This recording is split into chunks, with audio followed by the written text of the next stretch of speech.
नमस्कार साथियों। पिछले वीडियो में हमने वर्ष 2014 के बाद के कृषि सुधारों की चर्चा की। ये दूसरा उसी का पार्ट है।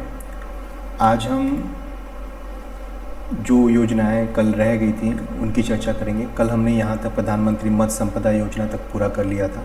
आज हम मृदा स्वास्थ्य और उर्वरता मृदा स्वास्थ्य कार्ड आदि की चर्चा करेंगे। ठीक है, तो अगर आपने पुराना वीडियो नहीं देखा है तो उसे भी देख लें, उसमें भी जो योजनाएं हैं वो आपकी कवर हो जाएंगी। ठीक है, चलिए शुरू करते हैं। सर्वप्रथम मृदा स्वास्थ्य कार्ड योजना कब शुरू की गई थी?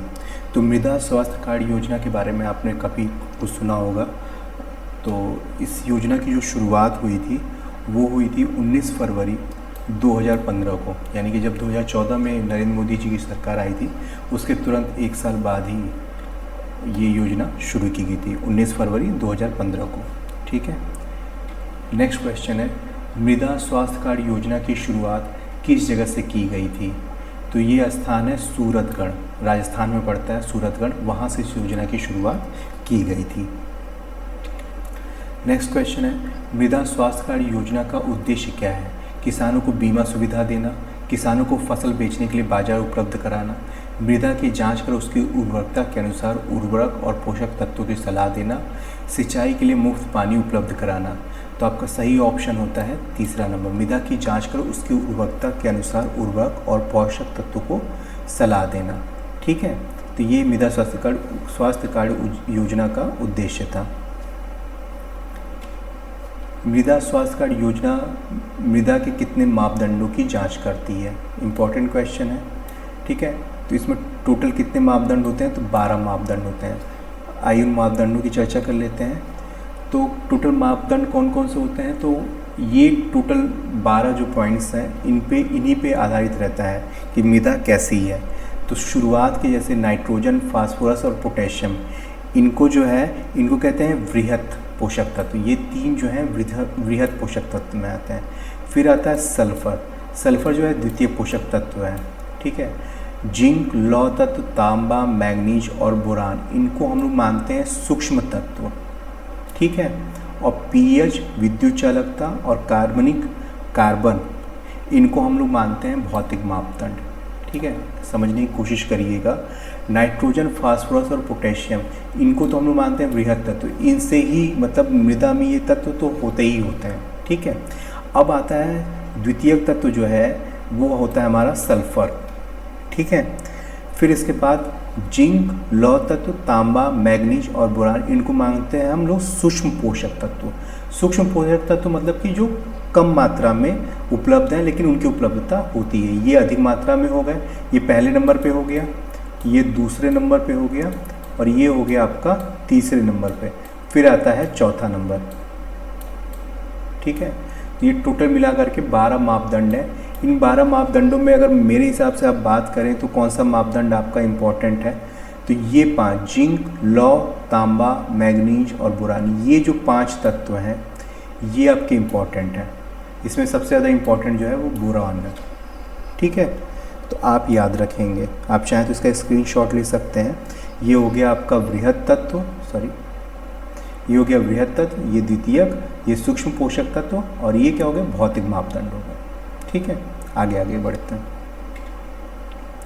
नेक्स्ट क्वेश्चन है, मृदा स्वास्थ्य कार्ड योजना में मृदा का पीएच मान कितना होना चाहिए?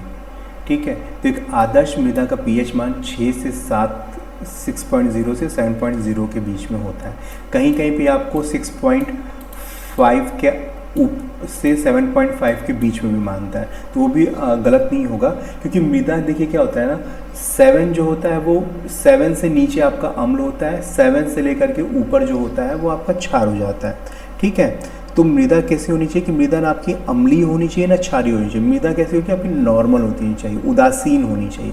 7 जो वैल्यू है वो उदासीन वैल्यू है। तो आपकी मृदा कैसी होनी चाहिए? आपकी मृदा एकदम उदासीन होनी चाहिए।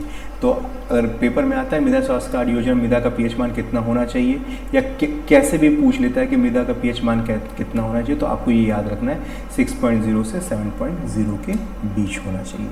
ठीक है, आगे बढ़ते हैं। नेक्स्ट है, मृदा स्वास्थ्य कार्ड योजना किस मंत्रालय के अंतर्गत आती है? तो ये आती है पर्यावरण मंत्रालय दिया हुआ है, ग्रामीण विकास मंत्रालय, कृषि और किसान कल्याण मंत्रालय या जल शक्ति मंत्रालय। तो आपका ऑप्शन होगा कृषि और किसान कल्याण मंत्रालय के अंतर्गत ये योजना आती है। ठीक है, तो आशा करता हूँ आपको मृदा स्वास्थ्य कार्ड योजना में जितने भी क्वेश्चन बन सकते थे मैंने बता दिए हैं। कुछ अगर अलग से कोई क्वेश्चन होगा तो आप उसको कमेंट में कमेंट कर दीजिए, उसको भी एक बार हम लोग देख लेंगे। ठीक है, नेक्स्ट आता है क्वेश्चन राष्ट्रीय ग्राम स्वराज अभियान। ठीक है, ये भी इम्पोर्टेंट है। तो राष्ट्रीय ग्राम स्वराज अभियान कब शुरू किया गया था? 1 अप्रैल 2016, 24 अप्रैल 2018, 15 अगस्त 2014 या 2 अक्टूबर 2017। तो ये शुरू किया था 24 अप्रैल 2018 को। ठीक है, 24 अप्रैल 2018 को राष्ट्रीय ग्राम स्वराज अभियान शुरू किया गया था। राष्ट्रीय ग्राम स्वराज अभियान का उद्देश्य क्या है? ग्रामीण क्षेत्रों में शिक्षा का प्रचार प्रसार करना, भारत में पंचायती राज संस्थानों को मजबूत करना, शहरी क्षेत्रों में रोजगार के अवसर बढ़ाना, किसानों को सरकारी योजनाओं से दूर रखना। राष्ट्रीय ग्राम स्वराज, ग्राम है तो जाहिर सी बात है गांव की ही बात होगी, तो ये दोनों ऑप्शन तो कट गए। किसानों को सरकारी योजनाओं से दूर रखना, क्या किसानों को सरकारी योजनाओं से दूर रखता है? नहीं। शहरी क्षेत्र में तो ग्रामीण की बात हो रही तो शहरी क्षेत्र कट गया। भारत में पंचायती राज संस्थानों को मजबूत करना और ग्रामीण क्षेत्रों में शिक्षा का प्रसार करना। क्योंकि ये ग्राम स्वराज अभियान है तो इसका सही आंसर होगा भारत में पंचायती राज संस्थानों को मजबूत करना। ठीक है, राष्ट्रीय पंचायती राज दिवस कब मनाया जाता है?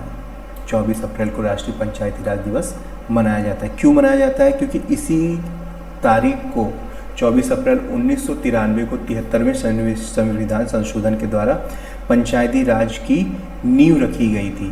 तो इसीलिए 24 अप्रैल को राष्ट्रीय पंचायती राज दिवस मनाया जाता है। ठीक है, यहाँ पंचायती राज दिवस हुआ यहाँ पे। ओके, ठीक है, तो भूलिएगा मत, 73वां संशोधन हुआ था 24 अप्रैल 1993 को, उसी के आधार पे जो है ये राष्ट्रीय पंचायती राज दिवस मनाया जाता है।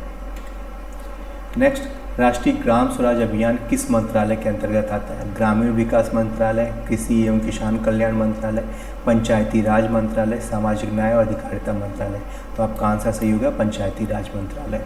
राष्ट्रीय ग्राम स्वराज अभियान किस मंत्रालय के अंतर्गत है? तो पंचायती, क्योंकि राष्ट्रीय ग्राम स्वराज अभियान किससे संबंधित है? तो पंचायती राज के सुदृढ़ीकरण से संबंधित है, तो इसलिए पंचायती राज मंत्रालय के अंतर्गत ये अभियान आता है। ठीक है, ये नेक्स्ट चलते हैं। बहुत इम्पॉर्टेंट टॉपिक है सांसद आदर्श ग्राम योजना। ठीक है, तो ये बहुत महत्वाकांक्षी योजना थी प्रधानमंत्री नरेंद्र मोदी जी की। तो इस योजना के बारे में जितनी जानकारी यहाँ से मिल जाए, कहीं और से मिल जाए, उतनी जानकारी आप एकत्रित कर लीजिए। सांसद आदर्श ग्राम योजना कब शुरू की गई थी? तो इस योजना की शुरुआत की गई थी 11 अक्टूबर 2014 को। ठीक है, 11 अक्टूबर 2014 को। इसी दिन जो है जयप्रकाश नारायण जो है उनका जो है क्या जन्मदिवस भी है।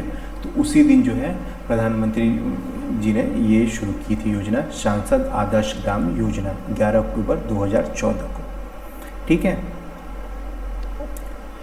नेक्स्ट क्वेश्चन की तरफ बढ़ते हैं। सांसद आदर्श ग्राम योजना का उद्देश्य क्या है? शहरी क्षेत्रों का विकास करना, प्रत्येक सांसद द्वारा एक आदर्श ग्राम का विकास करना, किसानों को तकनीकी शिक्षा देना, केवल सड़क निर्माण करवाना। इसका करेक्ट आंसर होता है प्रत्येक सांसद द्वारा एक आदर्श ग्राम का विकास करना। ठीक है, सांसद आदर्श ग्राम योजना के अंतर्गत मोदी जी ने किस गांव को गोद लिया था? डुमरांव बिहार, राका गांव झारखंड, जयापुर वाराणसी उत्तर प्रदेश, देवगढ़ मध्य प्रदेश। तो आप सभी जानते हैं कि मोदी जी कहाँ से चुनाव लड़ते हैं? वाराणसी से। तो वाराणसी में जयापुर गांव है, उसी गांव को मोदी जी ने सांसद आदर्श ग्राम योजना के अंतर्गत गोद लिया था। ठीक है, भूलिएगा मत, ये गांव का नाम बहुत इंपॉर्टेंट है। अब नेक्स्ट क्वेश्चन है राष्ट्रीय खाद्य तेल मिशन से। ठीक है,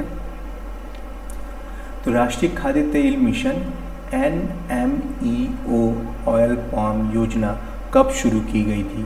तो इस योजना की शुरुआत हुई थी 15 अगस्त 2021 को।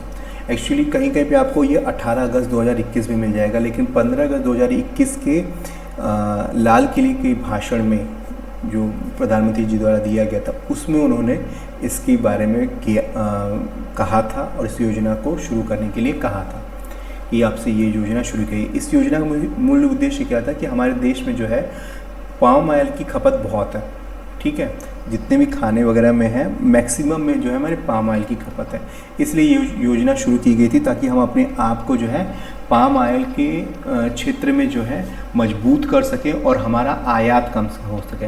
हमारे देश में बहुत कम उत्पन्न होता है और हमको बहुत ज़्यादा आयात करना पड़ता है, तो ये एक सुधारवादी कदम था कि हम आयात कम करने, अपना आयात को कम कर सकें और देश में उत्पादन बढ़ा सकें, ठीक है। इसमें जो मोस्टली जो जिन राज्यों की तरफ फोकस किया गया था वो पूर्वोत्तर के राज्य थे, ठीक है।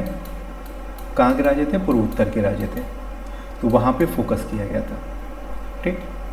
आइए नेक्स्ट चलते हैं क्वेश्चन।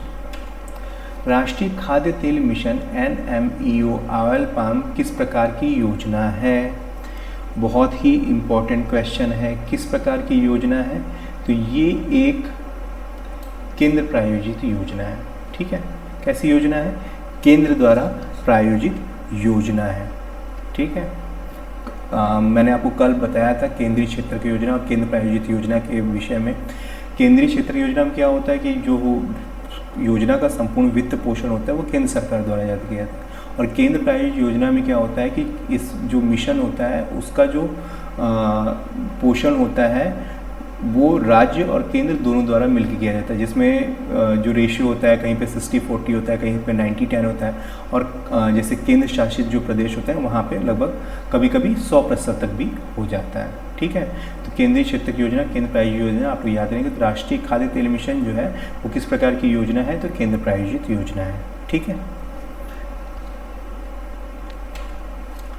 भारत पाम ऑयल का आयात कहाँ से करता है? बहुत इंपॉर्टेंट क्वेश्चन है, बहुत इंपॉर्टेंट, इसको याद कर लीजिए। नेपाल और भूटान, अमेरिका और कनाडा, मलेशिया और इंडोनेशिया, जापान और चीन। तो आपका करेक्ट आंसर है मलेशिया और इंडोनेशिया। मलेशिया और इंडोनेशिया से हम सबसे ज़्यादा जो है पाम ऑयल का आयात करते हैं, ठीक है। इस क्वेश्चन को आप बिल्कुल याद कर लीजिएगा। नेक्स्ट क्वेश्चन आ गया है अपना प्रधानमंत्री स्वामित्व योजना। ये योजना चर्चा में है क्योंकि ये नई योजना है, तो इसको आप लोग याद रखेंगे कि ये योजना जो है इसका कार्यान्वयन, क्योंकि ये थोड़ी सी अच्छी योजना भी है और इसका जो तकनीक है वो थोड़ा नया है, तो इसको एक बार आप लोग बिल्कुल अच्छे से याद करिएगा। प्रधानमंत्री स्वामित्व योजना कब शुरू की गई थी? तो ये योजना शुरू की गई थी 24 अप्रैल 2020 को, ठीक है। कब शुरू की गई थी? 24 अप्रैल 2020 को। प्रधानमंत्री स्वामित्व योजना को उत्तर प्रदेश में किस नाम से जाना जाता है? घरौनी योजना, भूमि अधिकार योजना, संपत्ति पत्र योजना या डिजिटल भू अधिकार योजना। आप कंफ्यूज हो सकते हैं कि भाई स्वामित्व योजना है, भूमि से है तो भूमि अधिकार योजना के बाद, लेकिन इसका जो नाम है वो है घरौनी योजना। बड़ा ही डिफरेंट यूनिक नाम दिया गया है घरौनी योजना, और उत्तर प्रदेश में इस योजना को इसी नाम से जाना जाता है। तो आप बिल्कुल इसको याद रखेंगे कि ये कैसी योजना है, इस योजना का नाम क्या है? तो घरौनी योजना है, ठीक है। ये इम्पोर्टेंट बना लीजिए, आप शायद पूछ सकते हैं, ये इम्पोर्टेंट बना लीजिए। प्रधानमंत्री स्वामित्व योजना का उद्देश्य क्या है? किसानों को सिंचाई सुविधाएं देना, ग्रामीण भारत के लिए एक एकीकृत संपत्ति सत्यापन समाधान प्रदान करना, शहरी क्षेत्रों में सड़कों का विकास करना, रोजगार सृजन करना। तो प्रधानमंत्री स्वामित्व योजना का उद्देश्य क्या है? ग्रामीण भारत के लिए एक एकीकृत संपत्ति सत्यापन समाधान प्रदान करना, ठीक है। ये याद रखेंगे आप। ये जो स्वामित्व योजना है, स्वामित्व से क्या समझते हैं आप? अधिकार, किसी चीज़ का अधिकार है, तो वो अधिकार किस में होता है? संपत्ति में। तो इसको आप ऐसे भी याद सकते हैं कि जिस चीज़ के अंदर जो है संपत्ति का मसला है, संपत्ति का ऑप्शन दिख जाए, वही प्रधानमंत्री स्वामित्व योजना का उद्देश्य हो जाएगा, ठीक है। भले शब्दों में हेर फेर कर दिया जाए, शब्द बदल दिए जाए, लेकिन उसका मूल जो है संपत्ति पत्र जो होता है वो दिया जाएगा इस योजना में। जो भी घर का मुखिया होगा, जो भी घर का स्वामी होगा, उसको एक संपत्ति पत्र प्रदान किया जाएगा, ठीक है। तो इतना आप याद रखेंगे इसका उद्देश्य। नेक्स्ट, प्रधानमंत्री स्वामित्व योजना किस मंत्रालय की योजना है? गृह मंत्रालय, ग्रामीण विकास मंत्रालय, पंचायती राज मंत्रालय, कृषि एवं किसान कल्याण मंत्रालय। तो ये योजना जो है वो पंचायती राज मंत्रालय की योजना है। ठीक है, कंफ्यूज होने की ज़रूरत नहीं है, पंचायती राज मंत्रालय की योजना है। ठीक, नेक्स्ट पे आइए। प्रधानमंत्री स्वामित्व योजना में मैपिंग के लिए किस तकनीक का प्रयोग किया जाएगा? GIS तकनीक, सैटेलाइट इमेजिंग, ड्रोन सर्वेक्षण तकनीक, mobile app trekking. Mobile app trekking आप जानते ही हैं क्या होता है। मोबाइल ऐप ट्रैकिंग मतलब कोई ऐप डाल दिया और आप उससे जो है ट्रैकिंग की जा रही है। ट्रैकिंग मतलब होता है कि किसी चीज़ को ट्रैक करना। ठीक है, तो दूसरा सैटेलाइट इमेजिंग आप जानते ही हैं। सैटेलाइट जो अभी अभी निसार सैटेलाइट भेजा गया है नासा और इसरो का, उसमें जानते हैं वो सैटेलाइट इमेजिंग करेगा हर 12वें दिन 13वें दिन पे। GIS तकनीक क्या होती है? ये एक कंप्यूटर बेस्ड प्रोग्राम है जिसमें क्या है कि बहुत सारे डेटा को जो है उसका जो है डेटा को इस टेक्निक के अंदर जो है प्रोसेस किया जाता है। तो हमारा जो है प्रधानमंत्री स्वामित्व योजना में मैपिंग के लिए कौन सी टेक्निक यूज़ की जा रही है? तो हमारी टेक्निक है ड्रोन सर्वेक्षण तकनीक। ये तकनीक हमारे प्रधानमंत्री स्वामित्व योजना में यूज़ की जा रही है। ठीक है, बहुत ही इजी है, आपको याद भी हो जाएगा। ड्रोन वगैरह के बारे में आप याद रहते हैं, स्वामित्व योजना में आराम से आपको याद हो जाएगा कि ड्रोन सर्वेक्षण तकनीक है। ठीक है, तो आज के लिए इतना ही। अभी जितने भी कृषि सुधार इसमें हमने देखे हैं वो हमने कर लिया। अभी भी काफ़ी सारे कृषि सुधार बाकी हैं जो कि पिछली सरकार से चलते हुए आए हैं और 2014 के बाद में भी चल रहे हैं। तो उनको भी हम अगले वीडियो में कवर कर लेंगे और नेक्स्ट वीडियो में हम कोशिश करेंगे कि आपके पूरे कृषि सुधार जो हैं वो कंप्लीट हो जाए। ठीक है, तो आप ये दोनों वीडियो आप देखें, रिवीजन करते रहें और डेट्स को याद रखें। मैंने कल भी कहा था कि डेट्स काफ़ी भूलने के विषय होते हैं, तो डेट्स को आप लोग याद रखिएगा।